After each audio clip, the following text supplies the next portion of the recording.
We know we shouldn't play favorites when it comes to the Guardians of the Galaxy. Each one of them is special in their own way. However, we can't help but love Groot just a little bit more than the rest, you know? Which is why we collected some of the best Groot moments from the two films. You can never have too much Groot. Are you a subscriber yet? You should be. Click the red subscribe button so you get all future videos delivered directly to your inbox. When he grabs the quarnyx battery. One of the most lovable aspects of Groot is how much he wants to help. He's always going out of his way to help his friends, especially his best friend Rocket. Groot always has the best intentions. Rocket starts planning a scheme that will bust our heroes out of the kiln and mentions that they need to nab a quarnyx battery to accomplish it. Sounds pretty simple, right? I'm Groot. Except for the part where the battery is up high above their heads, attached to the central pillar of the most populated and patrolled section of the entire prison. Groot goes ahead and takes the battery, no questions asked. However, he accomplishes this seemingly improbable and ridiculously hard task so quickly, and amiable as usual, that he doesn't stick around to listen to Rocket's warnings that getting the battery theft needs to be the very last thing they do. You definitely need to get that last. Instead, Groot grabs it first, setting off the alarms, and making it so that Star-Lord and Gamora have to rush to grab Rocket's other requested items, including a cybernetic prosthetic leg. You need my what? Which, of course, Rocket didn't need. He just wanted a good laugh at someone's expense. Here you go. Oh, I was just kidding about the leg. I just need these two things. What? Star-Lord, you probably should have known better. Groot eating leaves off himself. Ew. Of course, as a tree-like humanoid, flowers aren't the only thing that Groot can grow from himself. He frequently sprouts new branches, vines, and leaves. Is that like if a human grew another finger or toe? Or are leaves more like growing hair? We're not sure, but we can't help but wonder. Towards the end of the first film, it becomes evident that the still unnamed Guardians are the only ones who can possibly stand in the way of Ronan obliterating the galaxy with his Infinity Stone. I will unfurl 1,000 years of Kree justice on Xandar and burn it to its core. The odds don't look good. Star-Lord says he has a plan. That's a big laugh. Though, after getting harassed by Rocket and Gamora, he reveals that his scheme is really only about 12% devised. Groot then responds with, as one would expect, "I am Groot." Rocket's response to this reveals that Groot apparently stated that 12% is better than 11, to which Star-Lord gratefully tells Flora Colossus ally, "Thank you, Groot, thank you. See, Groot's the only one of you who has a clue." In response to this, Groot starts munching away on a leaf that is sprouted from his own shoulder. Who would have ever thought that self-cannibalism could be so cute? He'll never go hungry. I am Groot. Baby Groot and the nuclear button. We know this sequence was played in all the Guardians of the Galaxy Volume 2 trailers. Movie trailers can be a tricky thing. Sometimes they play all the best parts in the trailer. Then when you finally see the movie, it doesn't live up to the hype because you've seen it so much already and the other parts just aren't as good. I am Groot. Not with this scene, though. It was awesome to see on the big screen. Sure, we knew every line by heart, not that button, but it's still a great scene. We also got to see it in context of the bigger battle with Ego, which made it even better. It's a terrific character moment for both Rocket and Groot, featuring Rocket's irritability and Groot's wide-eyed enthusiasm. Of course, they are having this moment as the planet is literally coming down around them. Yes! Rocket desperately tries to stress which button Groot should press, to little avail, before the mini Flora Colossus catapults down the center of the planet crying out a trademark, "I am Groot!" You're making me beat up grass! Though Rocket is clearly cynical for their chances for survival after this, repeatedly saying how Groot is probably gonna kill them all, the little sapling prevails and successfully nukes Ego the living planet just in time. Rocket keeps the twig.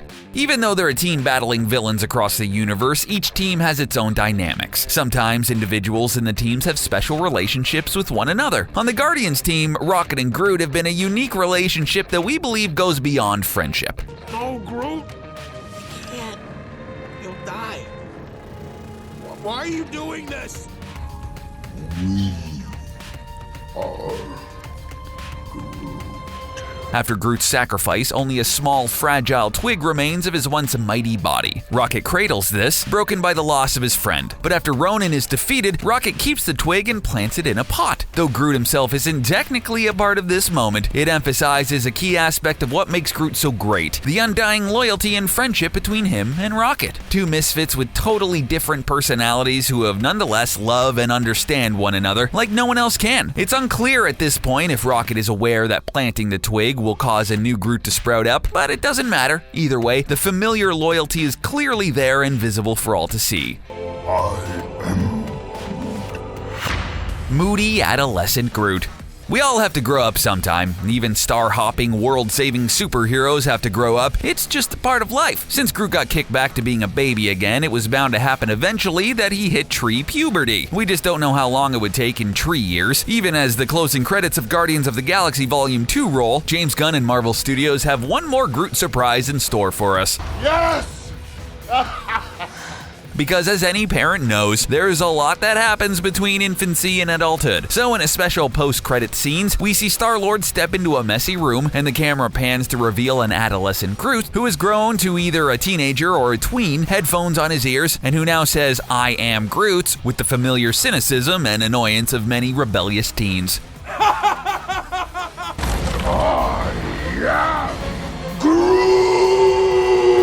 If the past is anything to go by, it's a good bet that the next time we see Groot in Infinity War, we'll probably get to see more of this adolescent Groot, who promises to be just as hilarious as the adult and baby Groots were before him.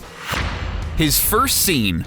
If you've seen the first Guardians of the Galaxy movie, then you know the team doesn't start off as a superhero squad. They're all individuals looking out for themselves. Most of the Guardians of the Galaxy meet for the first time on Xandar, and this one scene immediately establishes most of the personalities, dynamics, and running jokes that make the series what it is. Star-Lord is shown to be a likable scoundrel. Gamora is demonstrated as the deadliest woman in the universe. We would be nervous if we found out she was angry with us. We might have to change our identity and go on the run. Then we meet the bizarre duo of Rocket and Groot, the latter of whom is seen casually drinking from a decorative water fountain. Don't drink fountain water, you idiot. That's disgusting. The friendship between these two characters makes for one of the most affectionate pairings in any superhero movie, and this scene was where audiences met them for the first time. As the future Guardians all fight each other, Groot seems characteristically curious and unperturbed by the whole thing, even when Gamora cuts both his arms right off his body.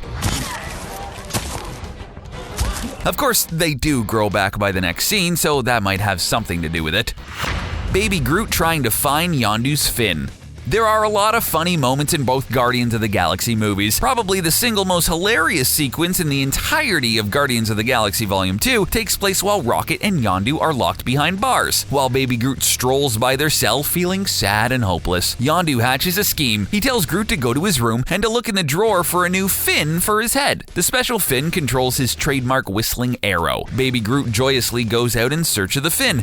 The problem? The little guy doesn't understand what Yondu is talking about, so he comes back over and over again with the wrong object. He brings back such objects as a fake eye, a pair of Yondu's underwear, and eventually, to Yondu and Rocket's horror, what appears to be a severed human toe. When Yondu confirms that they don't have any stockpile of severed toes on this ship, Rocket tells Groot to never speak of this incident again.